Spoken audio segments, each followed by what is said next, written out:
Bismillahirrahmanirrahim. Assalamualaikum warahmatullahi wabarakatuh. Apa kabar anak-anak? Mudah-mudahan hari ini kita dalam keadaan sehat dan selalu dalam lindungan Allah Subhanahu wa taala. Pada pertemuan kali ini saya akan menjelaskan tentang Microsoft Excel. Fungsi dasar dari Microsoft Excel ya. Baik, kita mulai pembahasan pertama dari Microsoft Excel. Nah, cara membuka program Microsoft Excel seperti biasa ya. Klik tombol Start, kemudian All Program, nanti akan kemudian cari Microsoft Excel. Kemudian klik, nanti akan muncul tampilan seperti ini ya. Ini tampilan awal dari Microsoft Excel. Nah, seperti ini tampilannya. Ketika kita membuka Microsoft Excel, nah, kita pilih blank workbook. Nah, seperti ini. Ini adalah tampilan awal dari Microsoft Excel.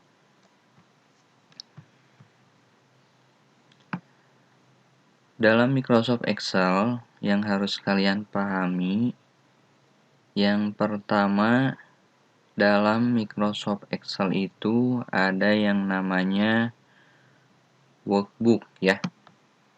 Nah, workbook ini adalah format standar dari file Excel. Jadi dalam workbook terdiri dari beberapa worksheet sebagai lembar kerjanya. Nah, workbook ini ibarat buku. Nah, jadi workbook itu bisa diartikan kumpulan data yang ada dalam Microsoft Excel. Kemudian dalam workbook itu sendiri terdapat yang namanya worksheet ya. Nah, seperti yang terlihat di sini ada sheet 1, sheet 2, dan sheet 3. Nah, worksheet merupakan bagian atau halaman yang terdapat di dalam workbook. Jadi dengan worksheet kita bisa memilah data di dalam Excel. Nah, worksheet ini seperti halaman dalam Microsoft Word. Jadi dalam Microsoft Word sendiri itu terbagi ke dalam beberapa halaman. Tapi kalau dalam Microsoft Excel ini halaman itu dinamakan worksheet. Seperti ini ya contohnya. Kemudian selanjutnya setelah worksheet di dalamnya ada yang namanya sel. Nah, sel ini merupakan perpaduan antara baris dan kolom yang terdapat di dalam worksheet seperti ini ya. Nah, jadi dalam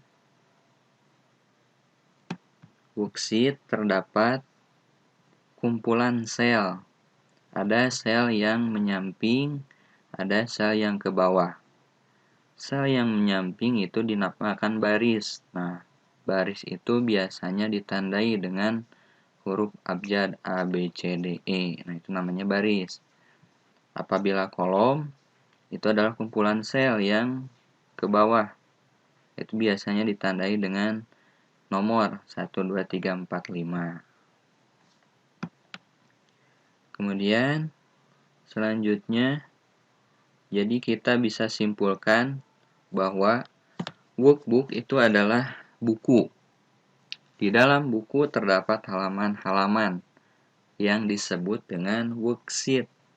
Dan di dalam halaman buku terdapat baris paragraf yang disebut dengan sel. Selanjutnya, kita akan membahas pengenalan rumus dari Microsoft Excel ya. Nah, dalam hal ini kita akan membahas tentang formula atau yang lebih dikenal dengan sebutan rumus Excel. Rumus Excel merupakan salah satu materi penting dalam penguasaan Excel. Karena melakukan penghitungan nilai dan pengolahan data, di sini kita akan memulai membahas formula dengan mendefinisikan apa itu formula dan pembahasan berikutnya ya.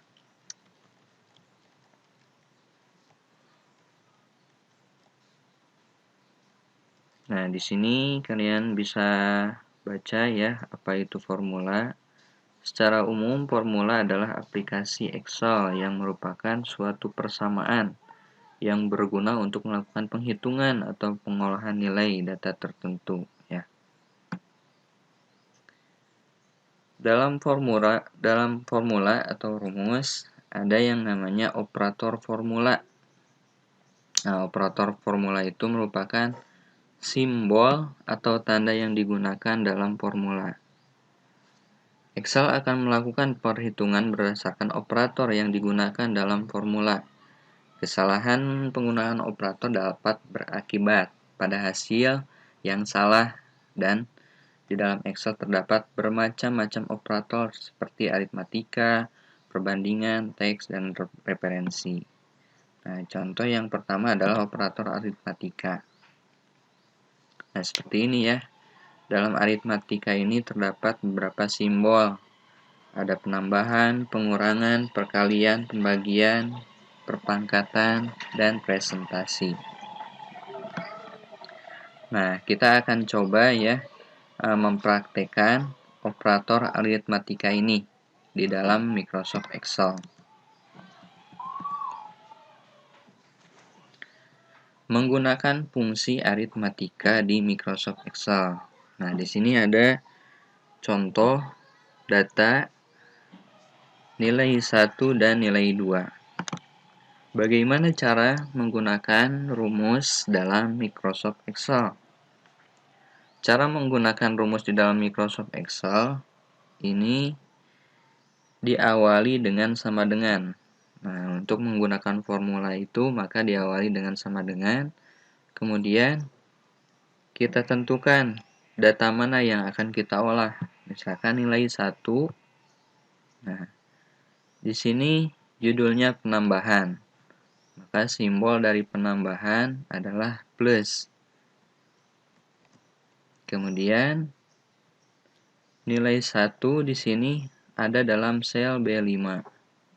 Ditambah dengan nilai 2. Nilai 2 di sini dalam sel C5.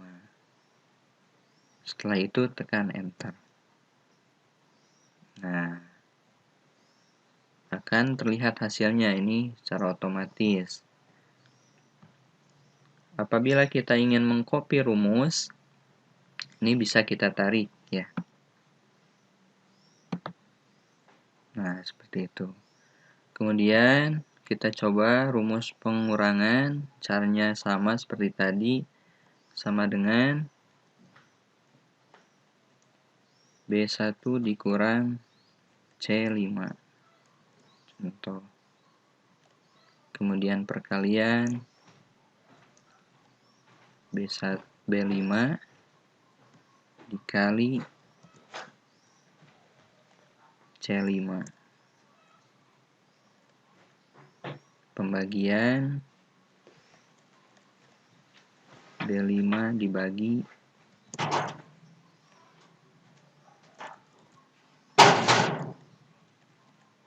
C5. Nah, kalau perpangkatan ini contoh misalkan 80 pangkat 70. Nah, ini hasilnya terlalu besar.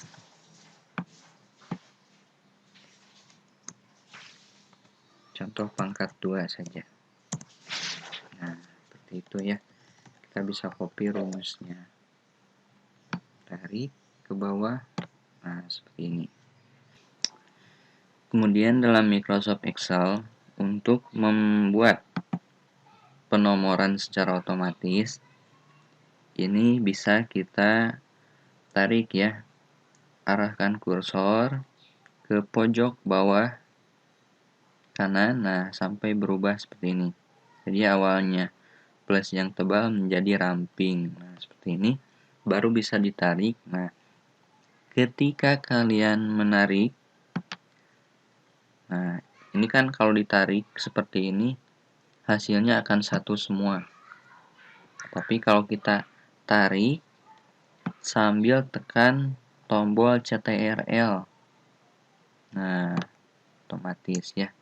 Jadi ketika ditarik sambil tekan tombol CTRL,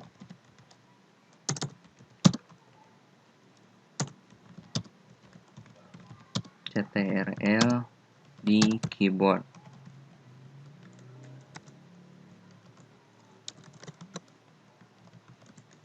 Nah, contoh seperti ini ya. Saat ditarik, kalau nggak pakai CTRL akan satu semua, tapi ketika kita tekan tombol CTRL di keyboard, nah 1, 2, 3, 4, 5 ya. Setelah itu kita buat tabel ya. Ini kan masih kosong.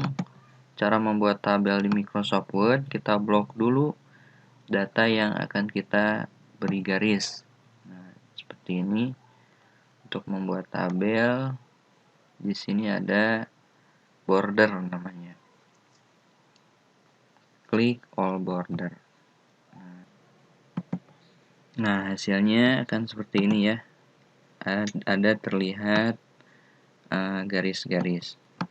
Atau bisa juga kita gunakan format stable. Caranya blok dulu, kemudian pilih format stable. Nah, di sini bisa kalian pilih bentuk tabel. Di sini banyak varian warna dan rasa yang bisa kalian pilih ya. Contoh misalkan yang biru. Oke. Nah, seperti ini contohnya ya. Nah, mungkin hanya itu saja pertemuan hari ini. Mudah-mudahan kalian bisa mempraktekannya di rumah ya. Untuk pertemuan kali ini dicukupkan saja. Mohon maaf apabila ada kesalahan. Assalamualaikum warahmatullahi wabarakatuh.